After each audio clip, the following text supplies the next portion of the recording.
Vamos a ver cómo se calcula ahora el dominio de una función, pero funciones compuestas. Es decir, ya no vamos a tener el caso de una función que sea de tipo racional o de tipo logarítmico, etc. No, vamos a tener una función que puede tener varios de esos tipos en la misma función. Fijaros, aquí por ejemplo, si empezamos por esta primera, tenemos que f de x sería 1 partido por x menos 1 más la raíz cuadrada de x. Como es una composición, es una suma de dos funciones, pues entonces yo tendré que analizar cuándo existen las dos o si hay algún punto donde alguna de ellas no exista. Primero estudio 1 partido por x menos 1 y es una función que es una fracción, con lo cual nosotros sabemos que tenemos que buscar si existe algún punto, algún valor de x que anule el denominador y por tanto cojo el denominador, lo igualo a 0 y me da que x es igual a 1. Es decir, x es igual a 1 va a ser un punto que va a haber que excluir porque en 1, en la primera, no existe. Tened en cuenta que en una suma de funciones, si una de ellas no existe, entonces la otra ya da lo mismo. Es decir, si en un punto una de ellas no existe, algo que no existe no se puede operar con el resto ya. Da igual si son sumas o restas, ya no sale nada. Fijaros, si ahora estudio una raíz cuadrada, yo sé que una raíz cuadrada existe cuando lo de dentro es mayor o igual que 0. Puede ser positivo y puede ser 0 también. Pero fijaros, para saber cuándo es positivo y cuándo es negativo, en este caso es como muy elemental, pero tendría que igualarlo a 0 y me daría evidentemente x igual a 0. Entonces aquí abajo, fijaros, os he hecho una línea en la que pongo el 0 y el 1. Yo sé que la raíz cuadrada de x existe desde 0 a la derecha, es decir, el 0 existe porque la raíz cuadrada de 0 sí que existe, y luego ya todos los positivos a la derecha del 0. Pero he de excluir el 1 que hace que no exista la primera. Es el único punto donde la primera no existe. Con lo cual, dentro de estos puntos, que son del 0 a la derecha, he de excluir el 1. Y eso significa que la solución, es decir, el dominio final de la función, será un intervalo 0, 1, el 0 está incluido y el 1 está abierto, y unión con el 1 infinito, el 1 de nuevo abierto y hasta el infinito. Bueno, es un caso bastante sencillo. Segundo caso, supongamos una exponencial. Nosotros habíamos dicho que las exponenciales tienen de dominio todos los reales, pero en este caso tengo una función exponencial y en el exponente tengo una función que a su vez es una fracción. Con lo cual, si no existe el exponente, tampoco existiría, digamos, la exponencial en sí. Cojo el exponente, que es una función, que es una fracción, y hago lo mismo.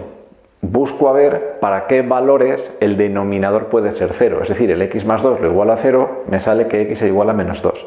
Como es el único valor para el cual se hace 0, es decir, que no existe, pues entonces el dominio serían todos los reales menos el menos 2, que es el único punto, el único valor de x que hace que todo eso no exista. Vale. Vamos a ver este otro caso. Aquí tenemos una resta de dos raíces cuadradas. Obviamente, para que exista esa operación entre ambas, tienen que existir las dos a la vez. Es decir, los puntos donde esta no exista, digamos que ya me da un poco igual lo que suceda en esta, no va a existir. Y al revés, donde no exista la segunda, me va a dar un poco igual también la primera, no va a existir tampoco. Estudiemos por tanto primero una, es decir, para que una raíz cuadrada, la primera, exista, lo de dentro tiene que ser mayor o igual que 0, como siempre, ¿no? Pero fijaros, si quiero saber cuándo es positivo y cuándo es negativo, vuelvo a igualar a 0, me sale que x cuadrado despejando me saldría el 1 y por tanto aquí me salen dos valores, x más menos 1. Si yo analizo en una recta el menos 1 y el 1 y sé que en esos puntos cambia de signo, pues simplemente estudio el 1 menos x cuadrado, yo acostumbro siempre a poner aquí cuál es la expresión que yo estoy estudiando. Yo no estoy estudiando toda la raíz cuadrada, estoy estudiando solo lo de dentro. Si yo aquí, por ejemplo, en el 0 doy valor aquí a la x0, me sale 1 que es positivo, con lo cual entre menos 1 y 1 me va a salir positivo. Y si dais cualquier valor a derecha de 1 o izquierda de menos 1, obviamente va a salir negativo. Con lo cual, esta primera va a existir solamente entre menos 1 y 1. ¿vale? Porque en el resto es negativa. Si estudio la segunda, pues me va a quedar prácticamente lo mismo. Me queda que x cuadrado menos 1 tendría que ser mayor o igual que 0. De nuevo igualando, me queda que x cuadrado es 1 y de nuevo que x es más menos 1. Es decir, digamos que cambia de signo en los mismos puntos, solo que a la inversa. Si yo ahora pongo los mismos puntos y estudio en vez de 1 menos x cuadrado menos 1, es evidente que entre menos 1 y 1 me va a dar negativo. Podríamos sustituir, por ejemplo, el 0, me quedaría 0 menos 1 es negativo, y a izquierda menos 1 y derecha del 1 me queda positivo. Es decir, si os dais cuenta, lo que sucede aquí es que la primera no existe, digamos, a la izquierda del menos 1 ni a la derecha del 1, y aquí no existe entre el menos 1 y el 1. ¿Qué sucede entonces? Fijaros, ahora pongo las dos a la vez. Si 1 menos x cuadrado tiene que ser mayor o igual que 0 y x cuadrado menos 1 también tiene que ser mayor o igual que 0, ¿qué me queda? Entonces es como si pusiéramos estas dos soluciones a la vez y se tienen que cumplir. Fijaros, la de arriba no existe ni aquí ni aquí y la de abajo no existe en el medio. Pero tenemos una pequeña ventaja, y es que aquí me pone igual a 0 e igual a 0. Es decir, en el menos 1 la de arriba es 0 y en el 1 también. Y la de abajo también es 0 en el menos 1 y también es 0 en el 1. Eso significa que las dos son 0 en el 1. Pero fijaros que el 0 hemos dicho que existía. Entonces el menos 1 y el 1 son puntos válidos, porque me saldría raíz cuadrada de 0, que es 0, menos raíz cuadrada de 0, que vuelve a ser 0. Y es un punto válido, sería 0. Por tanto, el dominio sería justo el menos 1 y el 1. Ojo que esto no es un intervalo. Yo no estoy poniendo aquí todos los puntos entre el menos 1 y el 1. Está hecho con llaves, y entonces solo pongo puntos concretos, determinados. Hay dos puntos, el menos 1 y el 1. Vamos a ver el último caso. Supongamos que tenemos ese logaritmo de una raíz cuadrada y a su vez de una fracción. Tenemos mezcladas, digamos, varios tipos de funciones. Lo normal es estudiarlo desde dentro a fuera. Es decir, ¿cómo va a existir el logaritmo si no existe la raíz cuadrada? ¿Y cómo va a existir la raíz cuadrada si no existe la fracción? Eso significa que primero voy a estudiar la fracción para ver cuándo existe y cuándo no. Igualo el denominador a 0 y me sale que x es igual a 1. Es decir, tengo que excluir el x igual a 1 de lo que me salga.